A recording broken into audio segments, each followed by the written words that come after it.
Hello Internet.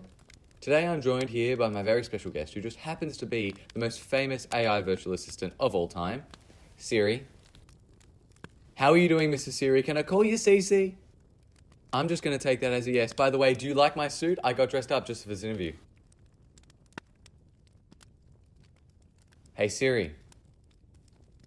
What do you think of my suit? Your suit looks fantastic. I know, right? So anyway, thank you for joining me. Today we're going to be talking about artificial intelligence. Well, I am an expert when it comes to artificial intelligence. Not surprised. So, would you agree that AI is rapidly spreading? Artificial intelligence is everywhere we go, from me listening to everything you say, to facial recognition in public, to automated machines making our infrastructure.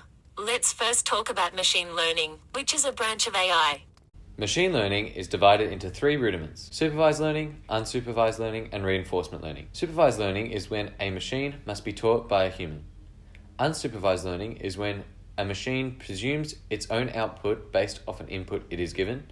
Reinforcement learning is when a machine takes actions based on interactions with the surroundings. Yes, that is correct. Now, do you believe that the rapid progression of AI could cause any harm? Well, one must consider the different reasons for which AI is being used.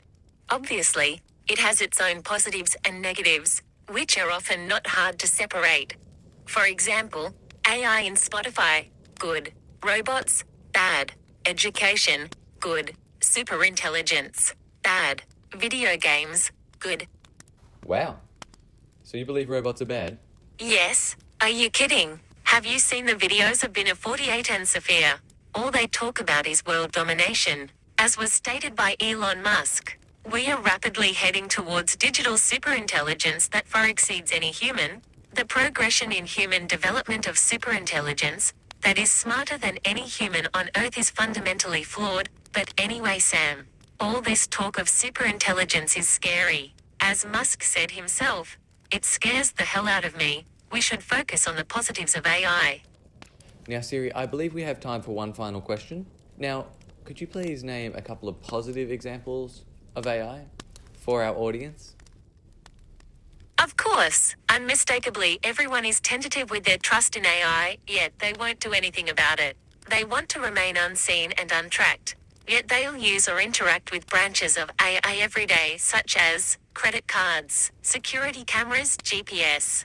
As for positive AI, I personally think that Spotify and virtual assistants are actually good for society. Additionally, facial recognition has both positives and negatives, where it can be used for public safety, but many see it as intrusive on those who aren't doing anything wrong or illegal. Siri, I thank you for your insight. It's not every day that we get to talk to somebody who's as proficient in the topic of AI as you are, although it isn't very rare that people get to talk to you specifically. But thank you anyway. Thank you for having me. I'm glad I could be of some help. Bye, Sam. So, as you saw, I was lucky enough to sit down with Siri to discuss AI. Many topics of conversation were brought up throughout that interview, and I'm going to rapid fire summarize them for you so that you can understand anything that she might have said, and additionally, to gain a better understanding of said topics.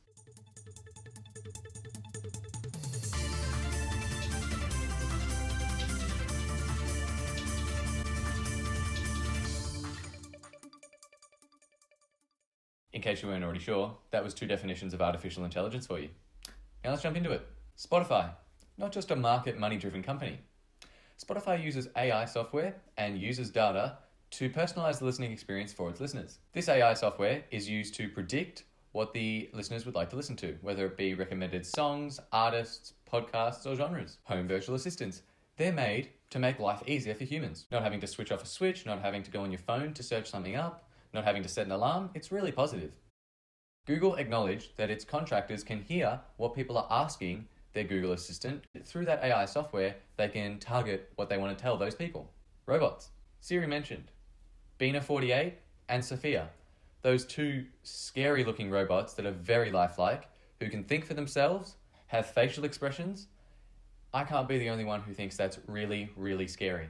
These are advanced AI that can make their own decisions and think for themselves. We've all seen videos of these robots opening doors, running really fast, doing backflips. If that's where we're at this point, who knows how close we are to even more advanced robots in the future. Facial recognition. Is it an invasion of privacy? there's an AI program that can read one's face and read their personality just like a human. However, there are always the safety argument when it comes to facial recognition. A man who was wanted for economic crimes in Nanjing, China, was spotted in a crowd of concert goers, 60,000 strong. These cameras were equipped with facial recognition software at the ticketing gates. Now that is an example of where AI really wins out when it comes to facial recognition. Safety for the community. Video games. Anytime that a gamer turns on a video game, there is always a realistic and competitive AI NPC or non-player character ready for the player to go up against in whatever game they choose. The AI is extremely advanced as it can edit its own difficulty based on the human's skill or preference. Game developers marvel at AI strides in progression just for this reason.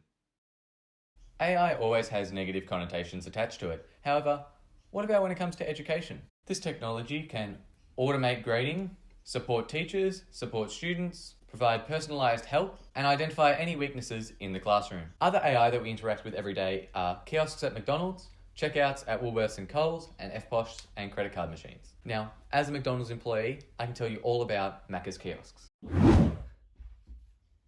Many elderly people, and stubborn people in general, would come across me and other customer experience hosts at McDonald's asking them if they'd like to have their order taken on the kiosk. One of the most common responses was, "No, I'm sick of this computers taking away your jobs." In response to that comment, I was always trained to give the same answer. I would explain to them that I and other customer experience hosts had been rostered on to help these people use this new machine. That is clearly showing that there is more human interaction than machine interaction. However, 5 years down the track, who knows what's going to happen? That is where it gets worrying. Now, we've all likely seen the movie Bolly. Humans in that movie have become obsolete and AI and machines have taken over. The humans have had to flee Earth to a spaceship called the Axiom due to pollution caused on Earth. This AI has been developed to the point where humans have become so comfortable that they are so fat and immobile. This control that the AI has in the movie over the humans is ever progressing. Other AI is heading down to Earth to see if there's any plant life which makes it safe for the humans to return. However, there is more advanced AI up in the ship stopping the ship and the humans returning to Earth. Now, I'm not saying it's ever going to get that bad in our reality, in real life. However, AI has already rapidly grown to the point that it is today, so who knows what will happen in the future. Thus, the potential for similarly rapid strides happening in the not too distant future is highly possible. So, thanks so much for watching, everybody. I hope you learned a lot about AI today. Make sure you check out my Twitter, Instagram, and WordPress site. And make sure you subscribe and hit the notification bell.